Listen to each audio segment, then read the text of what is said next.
So you're going to BLC, but you're kind of nervous and don't know what to expect. Stick around because I'm going to give you everything you need to know in order to be successful. Roger, sir!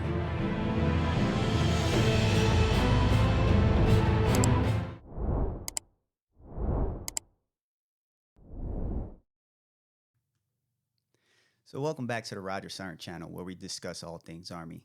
And I'm your host, Sarnt Cruz. And today I'm going to give you an in-depth walkthrough on what to expect at BLC. And I give you this in-depth walkthrough because one, I was an instructor at the 7th Army NCO Academy from 2017 to 2020. And two, I've done my research for you guys. Therefore, you guys don't have to do it. But before we start, let's go ahead and give a shout out to Zaya B. She puts the praying hands, and that's in reference to my MFLAC video. At the time, the one that she's referring to is the audio version. However, I did drop the video. I'll pin it somewhere up here. Therefore, you'll be able to see it. But without further ado, let's go ahead and get into the agenda. So we're going to cover what to expect at BLC. That's the overarching subject. How do you get into BLC is going to be one of the subjects. Pre-arrival responsibilities, because you do have some pre-arrival responsibilities. That's going to make your day zero a lot smoother. You have what to expect during cycle, the available honors, and then we'll wrap it all up. Just to let you guys know, it's going to be a little extensive because I want to make sure I give you guys all the information possible. Let's get into it. So again, we're back to the PowerPoint. What to expect at BLC. So the first question I want to answer is, how do you get into BLC? Before you even care about what to expect, you got to know how to get into it, right? So the first thing is that you need to know is the OML is not controlled by your unit. Your installation is the one who actually is in charge of it. So make sure that you maximize all your points because it goes by points. And if there's a tie, then you always know time and service, time and grade, all that cool stuff. But understand that you're not going to be able to talk to any of your first sergeant, the platoon sergeant to try and get a slot. It's not going to work. That being said, your unit, and this is behind the scenes, they technically do this off the rip, but just so you understand how the process works, your unit must mark you as eligible in ATARs for BLC attendance. And this comes typically after you challenge the board and you get your promotable status, which is why they do the board between certain dates. And obviously, you must be promotable. What are your pre-arrival responsibilities? Now, when you go to BLC, you have to make sure that you get your packet ready. And you can get it one or two ways. They will email it to your training room, or you can go on the BLC website and get the student packet. Let's say, for instance, everyone was coming to the 7th Army NCOA, and that's in Grafenberg, Germany, so they would go on our website. But our training room would always send them out. And make sure that you have the pre-execution checklist, like the current version. Many times we've had to have students redo it, send it back, and it just causes an issue because they just want the most updated. And then you have your ACFT card, and it has to be within a certain time specified. Typically, it's within 30 days. If you are overweighted or needed to be height and weight, you have to have your 5500 or 5501 with you. You have to have your pre-execution checklist and your post-reservation checklist, known as the PECs and the PRCLs. Obviously, you have to have your distance learning / SSD, depending on when you did it. 1610, and that's going to be typically for students that are out of the area. So I'm on Fort Cavazos, and everyone who's at Fort Cavazos doesn't need a 1610 because they're just right there. But if you're coming, let's say, for instance, from Colorado, now you need a 1610. Make sure you have computer access. When you go to a school, any school, you have to make sure you have computer access. That is a pain and a half. If your CAC is about to expire in cycle, you're going to have an issue. It's going to be the worst of the worst. You're going to have a visitor screen. It's just annoying because you can't save a lot of the information that you're going to be needing on, let's say, the essays and stuff. You're always going to have to kind of do it there and then find a way to save it, email it to yourself. It's just too much work. Packing list is the next thing. This was a huge deal when it came to the layout because, and I'll tell you where the biggest discrepancy for us when we were in instructors. You had the 5-piece sleep set, and then you had the Gore-Tex wet weather, cold weather. Those were the biggest issues. And that's because some students weren't issued all 5 pieces. What I would do, and what I always used to tell the training room, and I'm sorry, the training room used to tell students at their units is just get it from someone else, 2062 or whatever you need to do. It's better to have it and not need it than need it and not have it. And the reason is because if that school doesn't bend or anything, then you're going to get checked off. You're going to get a DROG, and we'll talk about that later. And then you're out of the runnings. So make sure you have all the packing, everything on the packing list. Understand your date, time, and location for day 0. That is the accountability formation. When you show up that day, they're going to have so many people on standby just waiting for you not to show up. And if you don't show up, you just let the next person in, and that's going to be bad for you. And then now you're upset, and then your unit has to explain why you didn't show up. And lastly, for this point is you have to understand that it's 22 days long. So pack accordingly. Make sure you're in the correct mind frame that you're going to be there for 22 days. Next question is what to expect during cycle. And this one is going to be kind of extensive because I'm going to talk pretty much everything that you need to know. You're going to do a height and weight. You're going to do an ACFT. You're going to do a full layout of the packing list. You're going to get graded on classroom participation. And you'll see there it says experiential learning model. They refer to it as the ELM. All that means to you is, and to the instructors, they're no longer instructors, they're facilitators, which means that they put a subject out, and then you guys as students are going to discuss it with your previous experiences, and you're going to pair that with what doctrine says. And a lot of times we don't pair it with what doctrine says to 100%, and especially at the junior level, because we don't have a full understanding. We just either study for the board or we go by what we've been taught. So this is where you're going to get the biggest understanding, because you're going to get days that you're going to have to read ahead, which I talk about it later. And you just have to understand that it's not an instructional anymore. You're going to get the information, however, you're going to speak about it, and everyone's going to talk about their experiences. The next thing is that you're graded on your leadership roles. So you're going to be a squad leader, team leader, platoon sergeant, and those are the ones that you actually get graded on. I can't remember if we get graded on. No, you don't get graded on the first sergeant. That's just you being high speed. So those are the 3 that you will get graded on. So make sure that you got your guys right time, right place, right uniform. And do your PCCs, PCIs at formation. They need their CACs with them so they can go to the classroom. They need all the information, any type of books, pens, papers, whatever it is, whatever equipment you need for that day, you need to make sure that they have it. If they show up and they don't have it, obviously they're going to be held accountable, but who's the team leader? Who's the squad leader? Who's the platoon sergeant? And it'll trickle down from there. Understand that you're going to march everywhere you go. So when you go morning formation, chow, evening chow, if you're on your own time, you're going to be marching in groups of 5, which is going to be 4 and the person marching. Some schools may do groups of 4, but we did groups of 5. You're always going to have a battle buddy system, and that's going to be generally what we wanted was same sex. And if it's not same sex, then you have to have an additional of the other sex. So it'll be a battle buddy system of 3 if it's not the same sex. And just like I said, there's going to be read aheads for the next day. There's a lot to read ahead.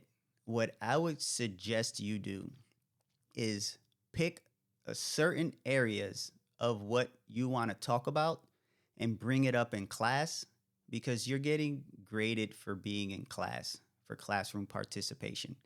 If you want to get there and you want to be in the corner and lay low and not say anything for the entire cycle, you're going to get graded accordingly. So I suggest during the read aheads, there's so much. You're going to get so overwhelmed. It's so much that you want to do other than BLC.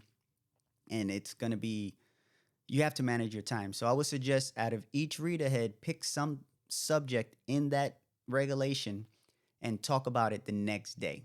That's probably the easiest way that you can get some good graded classroom participation. And understand that it's broken into four phases. Talk about the essays. There's a sharp essay, and when we were instructed, we had the sharp essay, which is not graded. However, if you won, then you would get the sharp essay winner of the cycle. So the best essay would get recognized at the end of the cycle. If it's still in there, if it's still not in there, just be cognizant that it could be there. Essays, get into a group and split the cost for a Grammarly account. Let's say, for instance, it's 5 of us in the squad.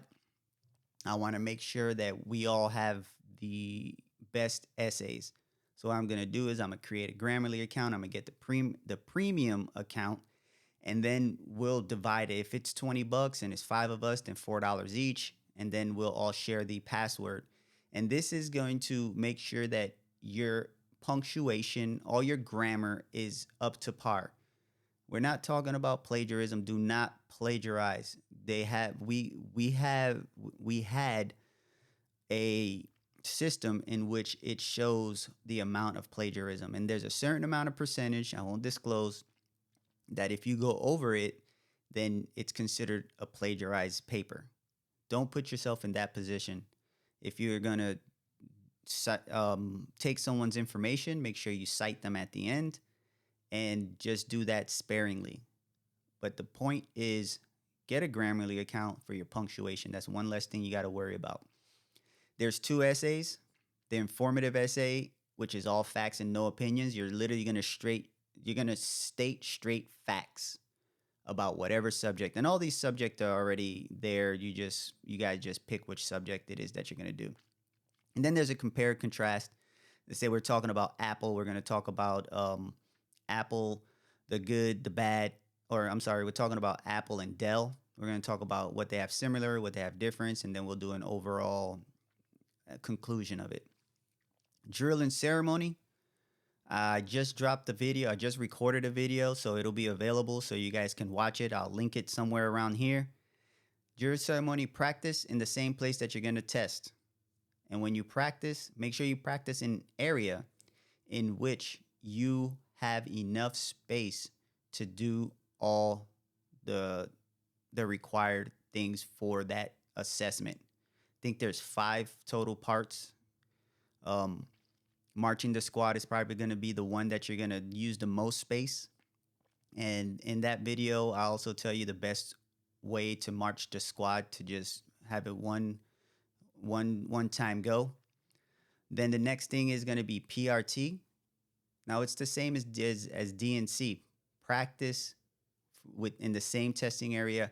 I would suggest for these 2 assessments, practice with the same people that you're going to use during testing. And that's just, you guys are going to be able to assist each other when you guys are mirroring, and let's say you mess up and you're about to do bend and reach, and you start going to the overhead arm pull or something like that. When you watch your guys, they'll help you. So make sure that you guys practice in the area you're going to test and with the same soldiers that you're going to test out with. I also did a video on PRT. I'll also link that. The next one is going to be conduct individual training, which is CIT. That's literally use the 8-step training model. That's what they're training you. You have a whole class on it, and just make sure that you use that. You're going to have all the information that you need. Use your notes. We allowed our students to use our notes because it's a lot of information that you're trying to deliver. Make sure you format your class to the point that it just rolls smooth. The next one you're going to do is public speaking, and that's just pretty much what I'm doing here. You're going to have a PowerPoint, and you're going to present it to the class. What you don't want to do, I'm telling you, don't do this. And I know you hate when NCOs do this, so don't be that guy or girl. Don't just read from the slide. Don't fill the slide up with paragraphs and think you're gonna stand up there and read it. And then at the end, you're gonna be like, well, I don't care. I just want to get over here. I'm not trying to go for honors. You're gonna come up with all these excuses on why you jacked up. And ultimately it comes from being lazy. So practice your presentation during your after hours and do not read from the slide. Again, there's resume writing, and resume writing is pretty good because you can use this in the future, because when you get out the army, you're going to need a resume. And when you go through your resume writing portion of the retirement or getting out, you already have something that they can work with, and all you're doing is kind of like adjusting it for the civilian world. And at a junior level, you're going to have multiple years that you're going to be putting information there, so you're going to build on that resume. Then the last thing, which is something new, in 2017 we didn't have this. They have an ACFT grader certification, and that's 5 hours worth of time throughout the cycle. And I think that's huge because we do the ACFT, we set it up. So I think that them implementing this was spot on. I agree with it. All right, last point is, what are the honors available? First thing you have is the Distinguished Honor Grad, and that's the top soldier. Then you have Superior Academic Achievement. This was introduced when I was leaving in 2020, and that's the top 40%. And then you have the Commandant's List, which is the top 20% of all students. The Sharp Essay Award, which is the best of all the essays that are submitted. So if only 3 are submitted, then you have a 33% chance of winning. And like I said, this is depending. I'm not sure if it's still in all BLCs. We had it in ours. Then the Iron Warrior, that may be in there as well. And that's if it goes to the highest PT score for each gender. We had a male and a female. So whatever that PT score was, the highest one, those two would win it. All right. So in conclusion, just make sure that you understand that BLC is your first of all your NCOESs. You have ALC, SLC, MLC, and then you have Sergeant Major's Academy. You have to make sure that you take this serious, because this is where you're going to prepare to go to your unit, and your unit expects you to bring that information back. You have to understand that. All the information, your team leader, if you're a team leader, you're going to have your team, and you're going to have to, and you want to expand that knowledge. Because that's what we do as NCOs. They say, well, we can't change the Army. You can't. You're right. But you can change what's under your span of influence and build on that as you get older and older in the Army.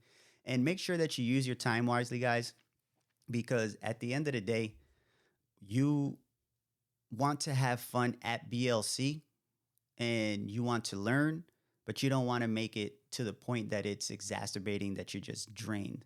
So have fun while you're learning. Last thing I want to say is, I didn't really touch on this because to me it's not important, but you do get time off at BLC. They're going to tell you to bring your civilians. You get the weekends off, and after a certain time during the week, just make sure that you use that time responsibly. Okay?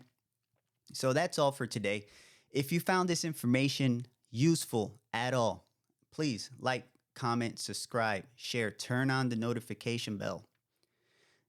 If you want to be on the show, if you have any questions, comments, concerns, or ideas, email me at rogersarnt@gmail.com. Follow me on all the platforms, TikTok, Facebook, Instagram. All of those are at Roger Sarnt as well. And remember, you don't have to embrace the suck if you got the right tools in your ruck. I'm Sarnt Cruz, and I'm out. Roger Sarnt!